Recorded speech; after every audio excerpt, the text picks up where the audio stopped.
सुंदरनगर गांव में नए नए टॉयलेट्स बने थे। गांव वाले नए 2 टॉयलेट्स बनने से बहुत खुश थे, खास तौर से गांव की औरतें। एक दिन रेखा और सुषमा टॉयलेट के पास बैठकर बातें कर रही होती हैं। अरे बहन, ये नया टॉयलेट बनने से हम बहुत खुश हैं। जब देखो पेट पकड़कर बाहर जाना पड़ता था। रेखा की बात सुनकर सुषमा बोलती है, सही कहती हो बहन, सचमुच हम भी तो परेशान ही हो गए थे। एक तो मुझे रोज आधी रात को टॉयलेट जरूर आता। कुछ दिनों में दोनों टॉयलेट शुरू हो जाते हैं और गांव के लोग दोनों टॉयलेट का इस्तेमाल करने लगते हैं, लेकिन कोई भी उनकी साफ सफाई का ध्यान नहीं रखता और कुछ दिनों में वो गंदे होने शुरू हो जाते हैं और एक टॉयलेट बंद करना पड़ जाता है। एक दिन सुबह के समय गांव वाले टॉयलेट के बाहर खड़े होकर अपनी अपनी बारी का इंतजार कर रहे होते हैं। तभी दिनेश अपना पेट पकड़ कर आता है। अरे मर गया रे! अरे भाइयों भाइयों, मुझे पहले जाने दो, मेरे पेट में बहुत दर्द हो रहा है।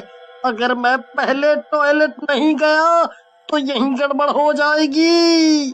दिनेश बिना लाइन के टॉयलेट में जाने की कोशिश करने लगता है, लेकिन गांव वाले उसे रोक देते हैं। भीमा पहलवान दिनेश को बोलता है, अरे कहाँ जा रहा है तू? तुझे पता नहीं लाइन लगी है, चल खड़ा रह। भीमा की बात सुनकर दिनेश डर जाता है और पेट पकड़कर खड़ा हो जाता है। थोड़ी देर बाद लोगों को बदबू आनी शुरू होती है। लोग दिनेश की तरफ घूरने लगते हैं। ये देख दिनेश बोलता है, मुझे ऐसे क्यों देख रहे हो? मैंने तो पहले ही कहा था कि मत रोको मुझे। अब हो गई ना गड़बड़, मेरी तो यही निकल पड़ी।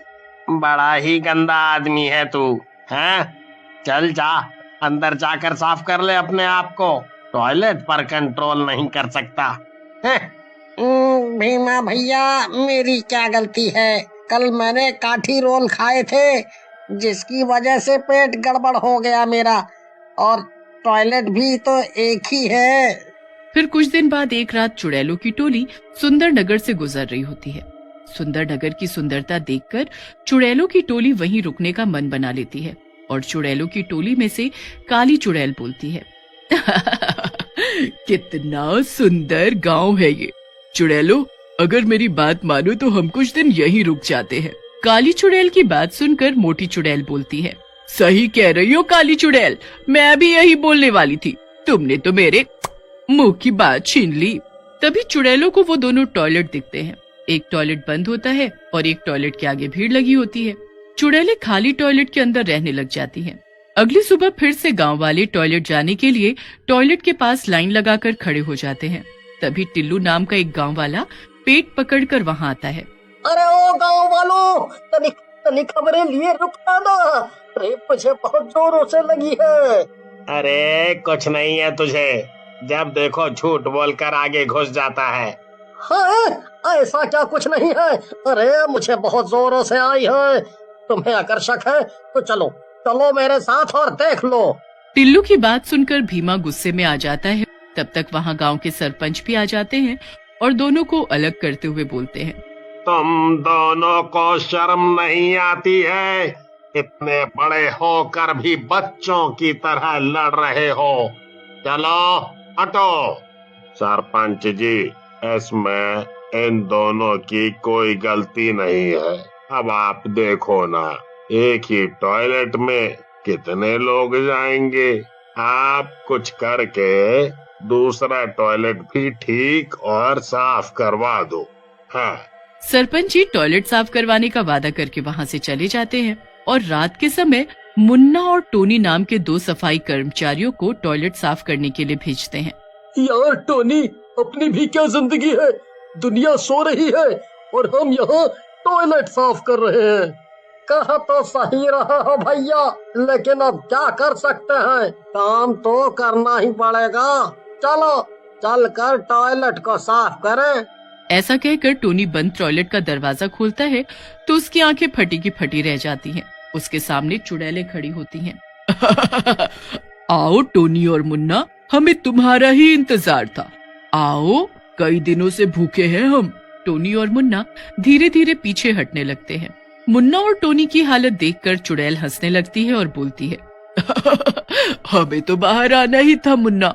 कई दिनों से हम इस टॉयलेट में बैठी थी, अब हमें भूख लग, फिर चुड़ैलों की टोली मुन्ना और टोनी को मारकर उनकी लाश को खा जाती है और फिर लाश को टॉयलेट में रख देती है। अगली सुबह दूसरे टॉयलेट का दरवाजा बंद देखकर सरपंच जी बोलते हैं, ये मुन्ना और टोनी दोनों पक्के शराबी हैं। कल एक छोटा सा काम बोला, वो भी नहीं किया। लगता है किसी और को बुलाना पड़ेगा। फिर सरपंच रॉकी नाम के दूसरे सफाई कर्मचारी को लेकर आता है और बोलता है, रॉकी, आज ये टॉयलेट साफ करना है, क्योंकि जब से ये बंद हुआ है तब से गांव के लोग भीड़ की वजह से आपस में लड़े जा रहे हैं। आप चिंता ना करें सरपंच जी, मैं अभी साफ कर देता हूँ टॉयलेट्स को, ताकि गांव वाले आपस में ना लड़े। ऐसा कहकर रॉकी टॉयलेट का दरवाजा खोलने जाता है, लेकिन जैसे ही वो दरवाजा खोलता है वो डर के मारे चिल्लाने लगता है। रॉकी का चिल्लाना सुनकर सरपंच गुस्से में बोलता है, अरे पागल है क्या? क्या भूत भूत चिल्ला रहा है? कौन सा भूत है यहाँ? जब देखो नौटंकी नौटंकी नौटंकी। लेकिन जैसे ही सरपंच उन दोनों कंकालों को देखता है वो भी घबरा जाता है। तब तक रॉकी का चिल्लाना सुनकर बाकी के गांव वाले भी वहां आ जाते हैं। भीमा पहलवान रॉकी से बोलता है, क्या हुआ रॉकी, क्यों चिल्ला रहे हो? ऐसा कहकर भीमा भी टॉयलेट के अंदर झांकता है और बेहोश हो जाता है। अंदर चुड़ैलों का झुंड कंकालों की हड्डियां खा रहा होता है। दिनेश बोलता है, सरपंच जी, इससे पहले ये चुड़ैलें यहाँ से बाहर निकले, हमें इस टॉयलेट का दरवाजा बंद कर देना चाहिए। फिर दिनेश और सरपंच जल्दी से टॉयलेट का दरवाजा बंद कर देते हैं। चुड़ैल टॉयलेट के अंदर से चिल्लाते हुए कहती है, अभी तो बंद कर रहे हो सरपंच, लेकिन अगर मैं बाहर आ गई तो मैं और मेरी टोली तुम्हारे पूरे गांव को खा जाएंगे। फिर सरपंच और गांव वाले वहां से चले जाते हैं और रास्ते में सरपंच गांव वालों से कहता है, देखो भाइयों, आज रात इस टॉयलेट में कोई नहीं जाएगा। मैं अभी यहाँ से जा रहा हूँ और कल तक इस समस्या का कोई हल लेकर आता हूँ। ऐसा कहकर सरपंच जी वहां से चले जाते हैं और कोई गांव वाला भी डर कर टॉयलेट में नहीं जाता। लेकिन रात में बंसी नाम का एक शराबी वहां से गुजर रहा होता है।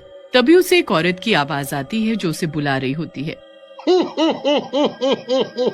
ये इतनी प्यारी और सुरीली आवाज किस औरत की है जो मुझे बुला रही है? तभी उसकी नजर टॉयलेट पर पड़ती है और वो टॉयलेट की तरफ बढ़ने लगता है। ऐसा कहकर बंसी टॉयलेट के पास जाकर टॉयलेट का दरवाजा खोल देता है। अंदर से चुड़ैल और उसकी टोली बाहर निकल जाती है। उन सबको देखकर बंसी बोलता है, अरे मर गया रे, मैंने तो सोचा था कोई हीरोइन टाइप की औरत निकलेगी, लेकिन ये क्या? ये तो चुड़ैलें निकल रही हैं टॉयलेट से। आज तो मैं गया। ऐसा कहकर बंसी वहां से भागने की कोशिश करता है, लेकिन चुड़ैलें उसे मारकर खा जाती हैं। और फिर काली चुड़ैल बोलती है, इस सरपंच के बच्चे ने हमें इस टॉयलेट में बंद किया था ना, पहले इसे ही मारेंगे फिर किसी और गांव वाले को। चलो सरपंच को मिलकर ढूंढें। लेकिन सरपंच के गांव में न होने की वजह से वो उन्हें नहीं मिलता। उधर अगली सुबह सरपंच भी एक बाबा के साथ गांव के अंदर आता है। चुड़ैल गांव के रास्ते पर ही बैठकर उसका इंतजार कर रही होती है। सरपंच को देखकर काली चुड़ैल बोलती है, तू आ गया सरपंच, तेरे आने का तो हम कब से इंतजार कर रहे थे। और ये कौन है जोकर तेरे साथ? हाँ? ये बचाएगा तुझे हमारी टोली से? काली चुड़ैल की बात सुनकर सरपंच बोलता है, चुड़ैल, तू अपनी मर्जी से इस गांव में आई थी, हमने नहीं बुलाया था, समझी? और रही बाबा की बात, ये तुझे तेरी औकात अभी बता देंगे। सरपंच की बात सुनकर चुड़ैल को गुस्सा आ जाता है और वो बाबा की तरफ बढ़ने लगती है। लेकिन जैसे ही चुड़ैल बाबा को छूती है, जलने लग जाती है। अरे बाबा, हम तो ये गंदा टॉयलेट देखकर रुके थे, अगर ये गंदा ना होता तो हम आगे चले जाते। बस इसे साफ रखना अब। उसके बाद बाबा अपने पास से भभूत निकालकर बाकी की चुड़ैलों के ऊपर डाल देते हैं। बाकी चुड़ैलें भी वही जलकर भस्म हो जाती हैं। बहुत समय पहले की बात है। एक दिन रमेश सरपंच के बगीचे में साफ सफाई का काम कर रहा होता है। पूरा दिन मेहनत करने के बाद जब वो रात को वापस आता है, आप हाथ मुंह धो लो, मैं जब तक खाना लगाती हूँ। माँ, आज आपने खाने में क्या बनाया है? आज बना है आलू गोभी। क्या माँ, जब देखो आलू गोभी। मुझे तो मुर्गा खाने का बहुत मन है, पर माँ रोज रोज आलू गोभी बना देती है। ठीक है, आज ये आलू गोभी खा लो, कल मैं मुर्गा ले आऊंगा, फिर खूब पेट भर कर खाना। काफी रात हो जाती है, सब लोग सो जाते हैं। उसके बाद एक भूत उनके घर में घुस आता है और ऐसे घूम रहा होता है जैसे किसी की तलाश में है। ये इस गांव का आखिरी घर था, पर अब इस घर में भी कोई मुर्गी नहीं है। अब मैं क्या करूं? मैंने गांव के सारे मुर्गे मुर्गी तो पहले ही चुरा लिए हैं, पर वो सब मिलाकर 100 ही हुए हैं। अब 101 की गिनती पूरी करने के लिए आखिरी मुर्गा कहाँ से लाऊं? भूत निराश होकर घर से वापस जाने लगता है, पर अचानक उसे एक ख्याल आता है। क्यों ना मैं अंदर सो रहे उस बच्चे को ही मुर्गा बना दूं। ऐसे मेरे पूरे 101 मुर्गों की गिनती पूरी हो जाएगी। भूत दोनों में से राहुल को गोद में उठाता है और हवा में उड़ता हुआ घर से बाहर निकल आता है। राहुल इतनी गहरी नींद में होता है कि उसे पता ही नहीं चलता कि उसे किसी भूत ने उठा लिया है। भूत उड़ता हुआ उसे एक घर में ले जाता है। उस घर में बहुत से मुर्गे मुर्गियां पिंजरों में बंद चिल्ला रहे होते हैं। उसके बाद भूत राहुल को जमीन पर लिटा देता है और उसके चारों तरफ लाल रंग का घेरा बना देता है। शैतानों के शैतान, ये है आपका नया मेहमान। भूत घेरे के चारों तरफ गोल गोल घूमने लगता है और राहुल के ऊपर जादू करने लगता है। कुछ देर बाद राहुल एक मुर्गे में बदल जाता है।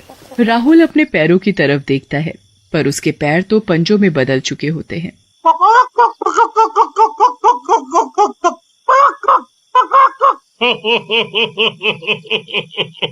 आखिर हो ही गए मेरे पास पूरे 101 मुर्गे। अब मैं कल से इनको गांव वालों को खिलाऊंगा, और जिस दिन ये सारे मुर्गे खत्म हो जाएंगे उस दिन मैं इस दुनिया का सबसे शक्तिशाली भूत बन जाऊंगा। अगले दिन भूत अपनी दुकान खोलकर बैठ जाता है और गांव वालों को मुर्गे बेचने लगता है। दूसरी तरफ अगली सुबह रमेश वापस सरपंच के घर काम करने के लिए निकल रहा होता है। मैं जा रहा हूँ, शाम को आते वक्त राहुल के लिए मुर्गा लेता आऊंगा। जी ठीक है। रमेश काम पर चला जाता है और कमला अपने घर के कामों में लग जाती है। किसी को अभी तक इस बात का एहसास भी नहीं होता कि राहुल घर से गायब है। राधिका भी उठकर घर के काम में अपनी माँ का हाथ बटाने लगती है। राधिका, जरा इस राहुल को जाकर उठाना तो। दिन चढ़ाया है पर ये लड़का अभी तक सो रहा है। नहीं माँ, मैं जब उठी तब वो अपने बिस्तर पर था ही नहीं। वो जरूर अपने दोस्तों के साथ खेलने गया। आप उसे कुछ कहते नहीं हो ना, इसलिए अपनी पढ़ाई लिखाई छोड़कर बस खेल कूद में ही लगा रहता है। अब मैं क्या करूं, ये सुनता भी तो नहीं। आज आने दे इसे, अच्छे से इसकी खबर लूंगी। कमला और राधिका फिर से अपने कामों में लग जाते हैं। काफी देर हो जाती है। दिन के खाने का भी वक्त हो जाता है, पर राहुल घर नहीं आता। अब कमला और राधिका को राहुल की चिंता होने लगती है। इतनी देर तक तो कभी बाहर नहीं रहता। राधिका बेटा, तू जरा जाकर तो देख कि कहाँ खेल रहा है ये लड़का। जी माँ, आप चिंता मत करो, मैं अभी उसे पकड़ कर लाती हूँ। राधिका गांव में हर जगह राहुल को ढूंढने लगती है और उसके सारे दोस्तों के घर जाकर भी उनसे राहुल के बारे में पूछती है, पर राहुल का कुछ पता नहीं चलता। वो घर आकर अपनी माँ को बताती है तो वो और ज्यादा परेशान हो जाती है। अब तो इनके आने का ही इंतजार करना पड़ेगा, वो आएंगे तभी कुछ होगा। दोनों रमेश के आने का इंतजार करने लगते हैं और रमेश इस बात से अनजान कि उसका बेटा राहुल कहाँ है, वो सरपंच के बगीचे में काम कर रहा होता है। काम खत्म करने के बाद रमेश घर आने लगता है। तभी उसे याद आता है कि उसे राहुल के लिए मुर्गा लेना है। वो मुर्गा खरीदने जा ही रहा होता है कि तभी उसे आवाज आती है, मुर्गे की मीट ले लो, मुर्गे की मीट। अरे, यहाँ कौन मीट वाला आ गया? खैर, मुझे क्या, मुझे तो मीट लेने से मतलब है। रमेश मीट की दुकान पर जाता है जहां वो भूत एक आदमी के भेष में दुकान पर बैठा होता है। उसकी दुकान में खूब सारे पिंजरे होते हैं जिसमें उस भूत ने अपने सारे मुर्गों को बंद कर रखा होता है। अरे भाई, ये दुकान पहले तो यहाँ नहीं थी। हाँ भाई साहब, मैंने आज ही ये दुकान खोली है। अच्छा, ये तो अच्छी बात है।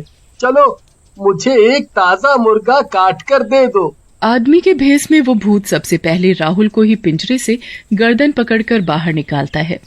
राहुल अपने पापा को देखकर जोर जोर से चिल्लाने और फड़फड़ाने लगता है।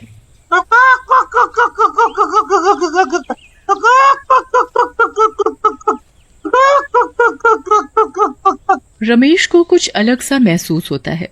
उसका बिल्कुल मन नहीं मानता कि वो उस मुर्गे को कटवाए। अरे भाई साहब, आप इसे काटो मत, मैं इसे घर जाकर खुद काट लूंगा। आप मुझे ये मुर्गा ऐसे ही दे दो। मैं काटूं या ये आदमी? मुझे तो इन सब मुर्गों की मीट इन गांव वालों को खिलाने से मतलब है। क्या हुआ भाई साहब, मुर्गा नहीं देना क्या? जी जरूर देना है भाई साहब। आप ये मुर्गा पकड़ो और घर जाकर ताजा ताजा काट कर खाना। रमेश उस मुर्गे को घर ले आता है। वो कमला और राधिका को ऐसे रोते देख हैरान होता है। क्या हुआ तुम दोनों को, रो क्यों रहे हो? राधिका सारी बात अपने पापा को बताती है। हे भगवान, ये कैसे हो गया? राहुल ऐसे कैसे गायब हो सकता है? अभी कुछ दिनों से मैं हमारे गांव में मुर्गे मुर्गी चोरी होने की बातें सुन रहा था, पर आज तो हमारा बच्चा ही गायब हो गया।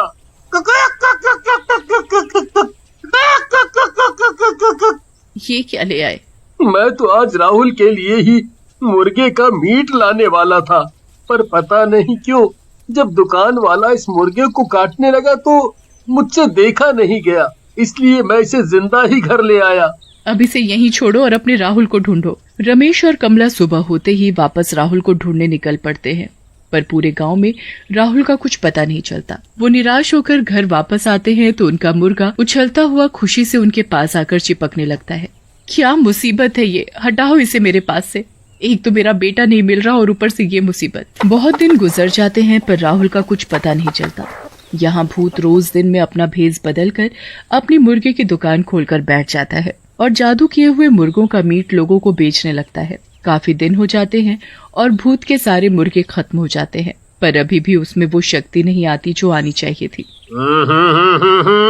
कुछ तो गड़बड़ है।